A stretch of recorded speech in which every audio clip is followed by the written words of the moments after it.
India market invest মাইন্ডসেটে আপনাদের স্বাগত। যারা চ্যানেল নতুন এসেছেন তাদেরকে বলবো প্লিজ চ্যানেলটাকে সাবস্ক্রাইব করবেন, একটা লাইক করবেন, বেল আইকনটা প্রেস করবেন, তার সাথে অল বাটনটা প্রেস করবেন, তার নোটিফিকেশনটা কিন্তু সঙ্গে সঙ্গে আপনাদের কাছে গিয়ে পৌঁছাবে। দেখুন, এখন কিন্তু আমরা দুটো ব্রেকিং নিউজ নিয়ে আলোচনা করব মার্কেট রিলেটেড। দেখুন, আমরা যারা মার্কেটে আছি এই দুটো নিউজ কিন্তু খুবই ইম্পর্টেন্ট। চলুন আমরা ফার্স্ট নিউজে যাই, যেটা আরও বেশি গুরুত্বপূর্ণ, যেটা নিয়ে কিন্তু আমি আপনাদের আগে জানিয়েছিলাম। তা আমরা তো ভুলে যাই বিভিন্ন কাজের চাপে, তো তাই জন্যে আমি আরেকবার আপনাদের মনে করে দিচ্ছি। আজকের দিনটা কি? আজকের দিনটা হচ্ছে 1 মার্চ। তো 1 মার্চ ফ্রাইডে। দেখুন, কালকে কী দিন? কালকে হচ্ছে 2 মার্চ। 2 মার্চ কিন্তু কালকের দিনটা হচ্ছে আমরা যারা মার্কেটে আছি তাদের জন্য ইম্পর্টেন্ট দিন। কেন দিন? কারণ 2 মার্চে কিন্তু সাধারণত স্যাটারডেতে কী থাকে? মার্কেট ক্লোজ থাকে। কিন্তু এই স্যাটারডে অর্থাৎ আগামীকাল মার্কেট কিন্তু ওপেন থাকবে। কেন ওপেন থাকবে, কখন ওপেন থাকবে, আমি আপনাদের সাথে আগে আলোচনা করেছিলাম। চলুন আরেকবার দেখে নিই কোন টাইমটা ওপেন থাকবে। দেখুন, বিএসসি এবং এনএসসি কিন্তু 2 মার্চে দুটো স্পেশাল লাইভ ট্রেডিং সেশন চালাবে, যেটা কিন্তু ফার্স্ট টাইম। সাধারণত আমরা দেখেছিলাম কি মুরত ট্রেডিং হলে পরে সানডে বা স্যাটারডেতে ওপেন থাকে, কিন্তু এখন কিন্তু এটা স্পেশাল ট্রেডিং সেশনের জন্য কিন্তু ওপেন আছে। ফার্স্ট সেশনটা কখন থেকে শুরু হবে? ফার্স্ট সেশনটা কিন্তু 9টা 15-তে, অর্থাৎ 9টা থেকে 9টা 15 হচ্ছে প্রি মার্কেট সেশন, যেরকম থাকে সেরকমই থাকবে। 9টা 15-তে মার্কেট চালু হবে, সেখান কটা পর্যন্ত চলবে? 10টা পর্যন্ত চলবে। এবং তারপরে 11টা 30-এ হচ্ছে মার্কেট আবার খুলবে। 11টা 15 থেকে হচ্ছে প্রি ট্রেডিং সেশন। 11টা 30-এ মার্কেট সেটেল হবে এবং 11টা 30 থেকে মার্কেট আবার ওপেন হবে। কটা পর্যন্ত চলবে? 12টা 30 PM পর্যন্ত চলবে। অর্থাৎ 1 ঘন্টার জন্য কিন্তু আবার মার্কেট ওপেন হবে। তো দুটো ট্রেডিং সেশনে কিন্তু মার্কেট খোলা থাকবে, যেখানে নর্মাল যেরকম কাজ হয় সেরকম কাজ হবে। দেখুন, all securities will have a maximum price band হচ্ছে 5%। ঠিক আছে, এর বেশি কিন্তু হবে না, শুধু এই দিনটাই, দ্যাট ডে। এটা মাথায় রাখবেন স্যার। এই যে ট্রেডিং সেশনটা করা হচ্ছে স্যাটারডেতে, কেন করা হচ্ছে? কারণ কোনো সময় যদি এমার্জেন্সি কিছু দেখা দেয়, সেই সময়কে যেন মার্কেটকে চালু রাখা যায়, তার জন্যে কিন্তু এই ট্রেডিং সেশনটা করা হচ্ছে। Disaster preparedness of stock market in case of any emergency. তাহলে স্যার কালকেই হচ্ছে সেই দিন যেই দিন স্যাটারডেতে হচ্ছে মার্কেট ওপেন থাকবে। তো আপনারা কিন্তু নর্মাল যেরকম ট্রেডিং করেন বা ইনভেস্টমেন্ট করেন সেরকম কিন্তু কাজ করতে পারবেন এই টাইম পিরিয়ডের মধ্যে, যে দুটো সেশন হতে চলেছে। ঠিক আছে, চলুন নেক্সট ব্রেকিং নিউজ সেটা নিয়ে আলোচনা করি। দেখুন, নিফটি আরেকটা ইন্ডেক্স কিন্তু নিফটি নেক্সট 50। তো নিফটি নেক্সট 50 হচ্ছে কত চলছে দেখুন, 59,375 চলছে। তো আজকের দিনে দেখলে দেখা হয় 0.66% কিন্তু আফসাইড মুভমেন্ট দেখিয়েছে। তো এই নিফটি নেক্সট 50 থেকে কিন্তু নিফটির মধ্যে অনেক সময় সব ক্ষেত্রে যাবে এরকম মাথায় রাখবেন না। এটা একটা ইন্ডেক্স, এটুকু মাথায় রাখুন। নিফটি নেক্সট 50, যেটার থেকে কিন্তু অনেক সময় দেখা যায় নিফটির যে রিব্যালেন্সিং হয়, এই নিফটি নেক্সট 50 থেকে কিন্তু কোম্পানি চান্স পায় বা এখান থেকে কোম্পানিগুলোকে তুলে ধরা হয়। তো নিফটি নেক্সট 50 কিন্তু রিব্যালেন্সিং হচ্ছে, অর্থাৎ নিফটি নেক্সট 50। আমরা কালকে নিফটি রিব্যালেন্সিং নিয়ে কথা বলেছিলাম এবং সেখানে কিন্তু একটা কোম্পানি বেরিয়ে যাচ্ছে এবং আরেকটা কোম্পানি কিন্তু ঢুকছে। এখানে কিন্তু অনেকগুলো কোম্পানি বেরিয়ে যাচ্ছে এবং অনেকগুলো কোম্পানি ঢুকছে, যেখানে কিন্তু যেই কোম্পানিগুলো ঢুকছে তাদের মধ্যে কিন্তু একটা ভালো ইনফ্লো দেখা যেতে পারে। কেন? কারণ এই ইন্ডেক্সেও কিন্তু অনেক মিউচুয়াল ফান্ড বলুন, ইন্ডেক্স ফান্ড বলুন, ইনভেস্টমেন্ট করে। তো সেই জায়গায় দাঁড়িয়ে এই ইন্ডেক্সের মধ্যে যারা আসতে চলেছে তাদের মধ্যে কিন্তু একটা ভালো একটা ইনফ্লো এক্সপেক্ট করা হচ্ছে ঢুকবে সেই ইন্ডেক্স ফান্ড বা ইটিএফগুলো থেকে।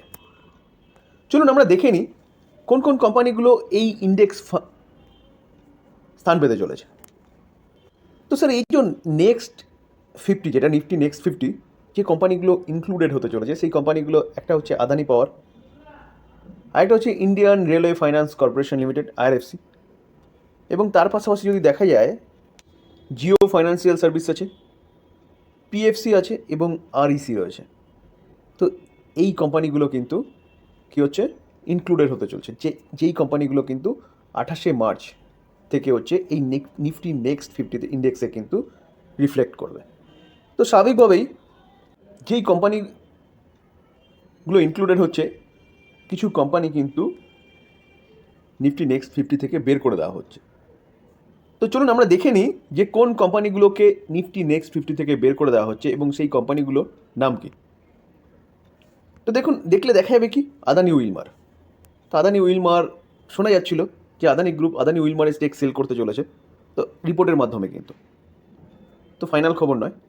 তো এখান থেকে নিফটি নেক্সট 50 ইন্ডেক্স থেকে কিন্তু আদানি উইলমারকে বের করে দেওয়া হচ্ছে। মুথুট ফাইন্যান্স, তার পাশাপাশি হচ্ছে পিআই ইন্ডাস্ট্রি রয়েছে, এবং আরেকটা কি সিরাম ফাইন্যান্স রয়েছে। তো সিরাম ফাইন্যান্স এই কোম্পানিটা তো নিফটি নেক্সট 50 থেকে যাচ্ছে কি নিফটিতে। তো তার পাশাপাশি যদি আরও দুটো দেখেন যে মুথুট ফাইন্যান্স এবং পিআই ইন্ডাস্ট্রি, এই দুটো কিন্তু খারাপ কোম্পানি না।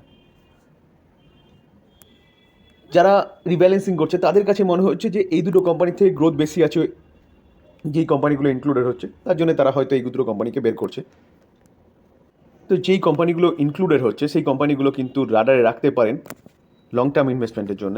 চলুন আমরা দেখে নিই কোম্পানিগুলো কতটা ভালো পারফরমেন্স করছে বা কী কাজ করে। দেখুন স্যার, ফার্স্ট যে কোম্পানি সেই কোম্পানি হচ্ছে আদানি পাওয়ার।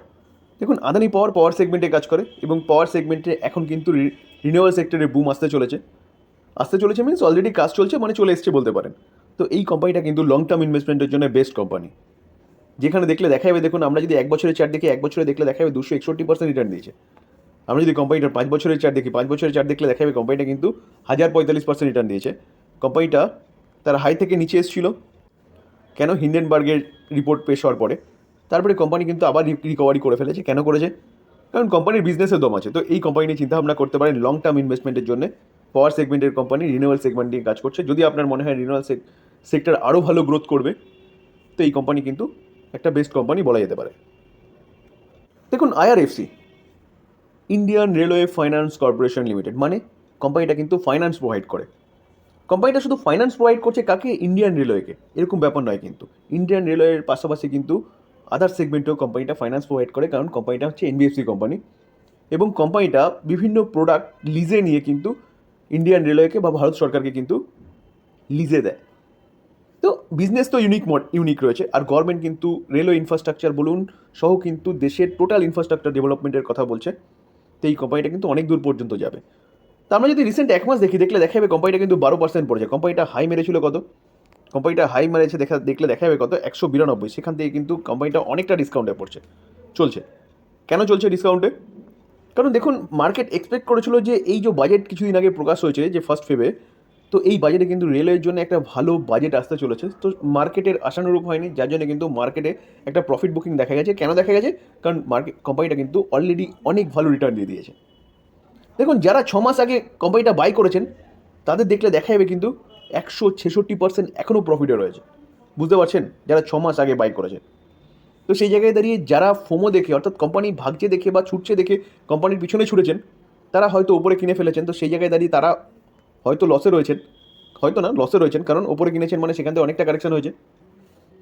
তো স্যার, ইনফ্রাস্ট্রাকচার ডেভেলপমেন্টের কাজ কিন্তু শেষ হয়ে যায়নি। গভর্নমেন্ট কিন্তু 2030 পর্যন্ত লক্ষ্যমাত্রায় রেখেছে। রেলওয়ে কিন্তু আমূল পরিবর্তন করতে চলেছে। তো সেই জায়গায় দাঁড়িয়ে এই কোম্পানিটা এখনও অনেক দূর পর্যন্ত যাবে, অনেকটা ডিসকাউন্টে পাওয়া যাচ্ছে। তো এখন কিন্তু বাই করার অপরচুনিটি খুঁজতে হবে, বা যারা উপরে কিনেছেন তাদেরকে বলবো এভারেজ করার অপরচুনিটি খুঁজতে হবে। দেখুন আমি বাই রেকমেন্ডেশন দিচ্ছি না, কারণ আপনারা অনেক সময় ভেবে নেন যে আমি বাই রেকমেন্ডেশন দিচ্ছি। আমি জাস্ট স্টাডি পারপাস আপনাদের সাথে আলোচনা করছি, মার্কেটটা শেখার চেষ্টা করছি, কারণ চ্যানেলটা কিন্তু ওর জন্যই খোলা হয়েছে। চলুন নেক্সট কোম্পানিতে যাই। নেক্সট যে কোম্পানি নিয়ে আলোচনা করতে চলেছি সেটা হচ্ছে জিও ফাইন্যান্সিয়াল সার্ভিস লিমিটেড। এই কোম্পানিটা আমরা সবাই জানি রিলায়েন্স গ্রুপের কোম্পানি। এই কোম্পানিটা কালকেও ভালো আপসাইড মুভমেন্ট দেখিয়েছে, আজকেও কিন্তু 2.5%-এর উপরে একটা ভালো আপসাইড মুভমেন্ট দেখিয়েছে। আমরা যদি 5 দিনের কোম্পানিটার চার্ট দেখি, 5% পড়েছে ঠিকই, কিন্তু গতকাল 4%-এর কাছাকাছি কিন্তু একটা ভালো আপসাইড মুভমেন্ট দেখিয়েছে, এবং আজকের দিনও কিন্তু দেখলে দেখা যাচ্ছে কোম্পানিটা কিন্তু একটা ভালো আপসাইড মুভমেন্ট দেখিয়েছে। আমরা যদি 1 মাসের চার্ট দেখি, 1 মাসে কোম্পানিটা 25% আপসাইড মুভমেন্ট দেখিয়েছে। আমরা যদি 6 মাসে দেখলে দেখা যাবে 29% আপসাইড মুভমেন্ট দেখিয়েছে। তো দেখুন কোম্পানি তো ভালো গ্রুপের কোম্পানি বলতে পারেন। কোম্পানির মিশন অনেক কিছু রয়েছে, যেখানে কোম্পানি কিন্তু বলেছে যে কোম্পানি ইন্স্যুরেন্স সেগমেন্টে আসতে চলেছে, ব্রোকিং হাউস সেগমেন্টে, মিউচুয়াল ফান্ড বলুন, ফাইন্যান্স সেগমেন্টে কাজ করবে। তো সেই জায়গায় দাঁড়িয়ে কোম্পানি কিন্তু এখনও মিউচুয়াল ফান্ড বলুন কি ইন্স্যুরেন্স সেগমেন্টে বলুন লাইসেন্স পুরোপুরি পায়নি, যার জন্য বিজনেস বলতে এখনও কিন্তু তেমনভাবে কোম্পানি বিজনেস স্টার্ট করেনি। রিলায়েন্স গ্রুপের প্রতি মানুষের ফেথ আছে, যার জন্য কিন্তু এই কোম্পানিটা পিছনে মানুষ ছুটছে। তো সেই জায়গায় দাঁড়িয়ে আপনি চিন্তা ভাবনা করতে পারেন, কারণ মুকেশ আম্বানির কোম্পানি, ভালো ম্যানেজমেন্ট, ভালো মতন কোম্পানি চালানোর ক্যাপাসিটি কিন্তু হচ্ছে এই গ্রুপের রয়েছে। তো কোম্পানি কিন্তু যে মিশনগুলো নিয়েছে বা যে জিনিসগুলোর উপর কাজ করছে সেই জিনিসগুলো যদি সাকসেসফুল হয় তাহলে কিন্তু এই কোম্পানিটা অনেক দূর পর্যন্ত যাবে। পাওয়ার ফাইন্যান্স কর্পোরেশন লিমিটেড, তো পিএফসি, দেখুন পিএফসি হচ্ছে আজকের দিনে গত 3.5% কাছাকাছি কিন্তু একটা আপসাইড মুভমেন্ট দেখিয়েছে। তো পিএফসি আপনি নাম শুনেই বুঝতে পারছেন যে পাওয়ার ফাইন্যান্স কর্পোরেশন লিমিটেড কোম্পানিটা কিন্তু পাওয়ার সেগমেন্টে ফাইন্যান্স প্রোভাইড করছে। এখন কিন্তু কোম্পানিটার বিজনেসটা অনেকটা চেঞ্জেস হয়ে গেছে, যার জন্য যদি আমরা কোম্পানিটার রিটার্ন দেখি, দেখুন আমরা যদি 1 বছর রিটার্ন দেখি, 1 বছরে 246% রিটার্ন দিয়েছে। আমরা যদি কোম্পানিটার 5 বছর রিটার্ন দেখি তাহলে 356% রিটার্ন দিয়েছে। আমরা যদি কোম্পানিটার ম্যাক্সিমাম চার্ট প্যাটার্ন দেখি, দেখুন ম্যাক্সিমাম চার্ট প্যাটার্ন দেখলে দেখা যাবে কোম্পানিটা অনলি ফর 827% রিটার্ন দিয়েছে। কবে থেকে? 2007 থেকে। অর্থাৎ আমরা যদি চার্ট দেখি, দেখুন চার্ট দেখলে দেখা যাবে 2007 থেকে কোম্পানিটার বিজনেসের কোনো দাম ছিল না। এখন কোম্পানিটা এতটা আপসাইড মুভমেন্ট দেখাচ্ছে কেন? এখন আপসাইড মুভমেন্ট দেখানোর পিছনে কারণ হচ্ছে এই কোম্পানিটা পাওয়ার সেগমেন্টে ফাইন্যান্স প্রোভাইড করে, এই কোম্পানিটা কিন্তু এখন রিনিউয়েবল সেগমেন্টে ফাইন্যান্স প্রোভাইড করছে, যার জন্য কিন্তু কোম্পানিটার এতটা ভালো রিসেন্ট টাইমে একটা আপসাইড মুভমেন্ট দেখিয়েছে।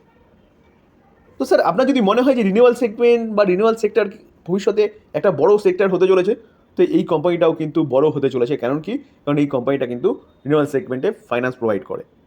তো এই কোম্পানিটা নিয়েও কিন্তু চিন্তাভাবনা করতে পারেন। দেখুন আরইসিকে দেখলেও এই জিনিস দেখা যাবে, আজকের দিনে দেখলে দেখা যাবে কোম্পানিটা কিন্তু 3.5%-এর কাছাকাছি একটা ভালো আপসাইড মুভমেন্ট দেখাচ্ছে। তো আমরা যদি এই কোম্পানিটার 1 বছরের চার্ট দেখি, প্রায় 300%-এর কাছাকাছি রিটার্ন দিয়েছে। আমরা যদি এই কোম্পানিটা 5 বছরের চার্ট দেখি, দেখলে দেখা যাবে 344% রিটার্ন দিয়েছে।